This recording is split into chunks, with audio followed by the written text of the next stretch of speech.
আর আরেকটা জিনিস মনে হয় কি জানেন, এই যে যখন বাড়ি ছাড়ার কথা শুনছি তখন আমার মনে হয়েছে যে প্রথম দিকে মনে হয়েছে হারিল বাড়ি ছেড়ে দিবে, এই বাড়িতে অনেকদিন এখানে বহু মানুষের জীবন নষ্ট হয়েছে, তো এই জন্য আল্লাহ হয়তো এটা প্রাকৃতিক বিচারও বলতে পারেন, আপনি আল্লাহর বিচারও বলতে পারেন, যে যাদের তুমি জীবন নষ্ট করছো আজকে তাদের পাপের ফলে হয়তো তোমাকে, যাদের জীবনে আজকে তুমি বাড়ি ছেড়ে যাবা, হয়তো আজকে না হোক কালকে। তো আমি বিশ্বাস করি যে আপনার কর্ম কখনোই আপনাকে ফেরত না দিয়ে যাবে না। আমি বিশ্বাস করি যে শুনেন, পাপ যত পুরাতনই হোক না কেন এক সময় সামনে চলে আসে, এবং এই জন্যই সময় থাকতে থাকতে যারা এরকম বড় বড় পাপ করে বিভিন্ন জায়গায় দখল করে আছেন পাবলিকের স্বার্থে, আমার মনে হয় আপনাদের আস্তে আস্তে চিন্তা করা উচিত যে এগুলো ছেড়ে দিতে হবে, নাহলে অনেক সময় এসে এমন ভাবে ছাড়তে হবে যে আপনাদের অনেকেরই ক্ষতি হয়ে যাবে। আমার কথা শোনার জন্য আবারও আপনাদের ধন্যবাদ। শুনলেন তো এতক্ষণ ধরে ব্যারিস্টার সুমন কি বলতেছে, কি বলতে চাচ্ছে, তার নিজের ভুল নিজেই স্বীকার করতেছে এবং আরো স্বীকার করতেছে পাপ কোনোদিন কাউকে ছাড়ে না। আরো স্বীকার করতেছে ইট মারলে পাটকেল হয়ে ফিরে আসে। এই কথাগুলো তার নিজের মুখ থেকেই শুনলেন আপনারা। তার এলাকার মানুষ, সিলেটের চুনারুঘাট, সেই এলাকার মানুষ বিপুল ভোটে তাকে সংসদ সদস্য বানিয়েছে এবং স্বতন্ত্র প্রার্থী হিসাবে তিনি সংসদ সদস্য হয়েছেন, বাংলাদেশের আইন প্রণেতা হয়েছেন। সেই ব্যক্তি যখন সংসদে গেল তারপরের থেকে তার ভুল পাল্টে গেল, তিনি হয়ে গেলেন একটি বিশেষ ব্যক্তির দালাল, একটি দলের দালাল, জনগণের সাথে প্রতারণা করলেন।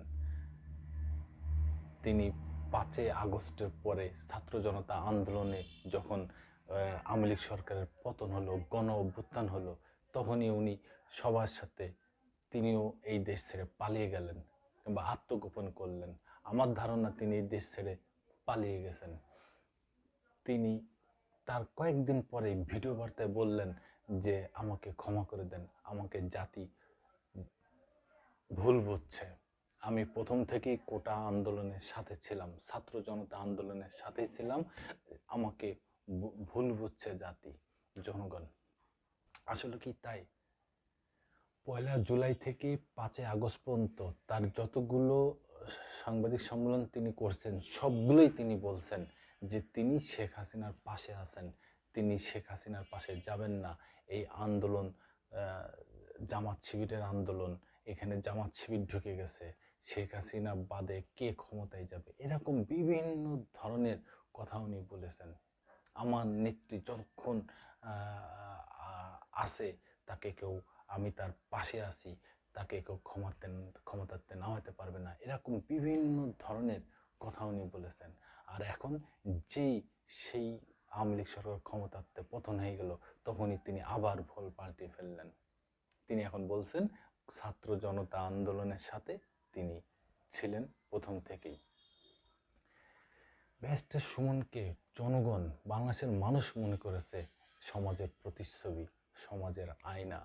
আমি যে কথা বলতে পারছি না সেই কথা ব্যারিস্টার সুমন বলতেছেন ফেসবুক লাইভে, কারণ সবাই সব কাজ পারে না, ওনার দ্বারা উনি এই কাজই পারছেন এবং জনগণ তাতেই ওনাকে সফলতা এনে দিয়েছেন, জনগণ তাতেই তাকে ভালোবাসছে। সেই ভালোবাসাকে উনি পা দিয়ে পিষে এক ব্যক্তির দালালি শুরু করে দিলেন, একটা দলের দালালি শুরু করে দিলেন। এই হচ্ছে ব্যারিস্টার সুমনের অবস্থা। দর্শক বন্ধুরা, আমার কথা যদি মিথ্যা হয় তাহলে আপনারা অবশ্যই কমেন্টসে জানাবেন, মিথ্যা না হলেও কমেন্টসে জানাবেন, কারণ আপনাদের মতামতই মূল মতামত। দর্শক বন্ধুরা, আপনাদের মতামতই সারা বিশ্বে পৌঁছে যাবে, এই জন্য আপনারা অবশ্যই মতামত দিবেন। আরেকটা ব্যাপার, সেটা হচ্ছে শেখ হাসিনার একজন একনিষ্ঠ কর্মী হিসাবে তিনি প্রকাশ করেছেন নিজেকে। কখন? যখন উনি সংসদ সদস্য হয়েছেন তারপরে। এর আগে তিনি কিন্তু একনিষ্ঠ কর্মী ছিলেন না। এর আগে তিনি কিন্তু জনগণের মানুষ ছিলেন, জনগণের ভালোবাসার পাত্র ছিলেন।